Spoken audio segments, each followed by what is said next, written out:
Atë që nuk e bën shteti e bën emigrantët e zonës së Postripës në Shkodër për të 500 vit radhazi, ato kanë kontribuar për të shpërndarë ndihmë ushqimore për familjen e nevojtë të kësaj zone, për jetimet dhe personat me aftësitë kufizuara. Ndihmat vinë në muajin e Ramazanit për të lehtësuar sado pak gjendjen ekonomike të këtyre familjeve. Ridvan Fregjaj, pjesë e grupit të emigrantëve bamirës, tregon se do ndihmojnë të paktën 50 familje, si edhe do të fshihen borxhet e disa familjeve që kanë në dyqanet e fshatrave të Postripës.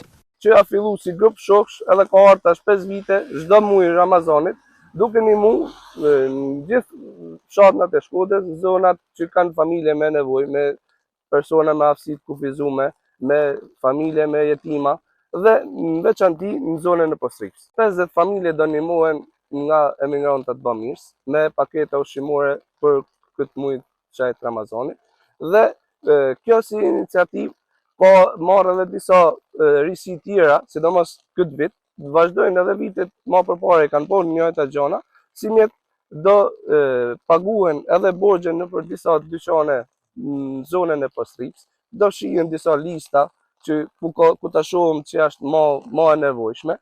Vendosja e disa rafteve në disa nga marketet, dyqanet e zonës, ku disa persona që kanë mundësi mund të lajnë diçka edhe ata që nuk kanë mundësi mund t'i marrin po ashtu falas. Kjo është një risi, një traditë që do vazhdojnë. Ai shton se nevojat për familjet në këtë zonë janë të mëdha, pasi është një vend i harruar nga institucionet. Vi falenderojmë gjithë emigrantët në Gjermani, në Angli, në Itali, në Greqi, në Holland, Belgjik, në Angli, gjithkund. Pra, ne në përgjigj edhe ne në bashku, sidomos emigrantët e zonës tonë, që e kanë pa edhe e dinë shumë mirë se çfarë nevoja ka ky vend, që është pothuajse harruar prej çdo institucionit.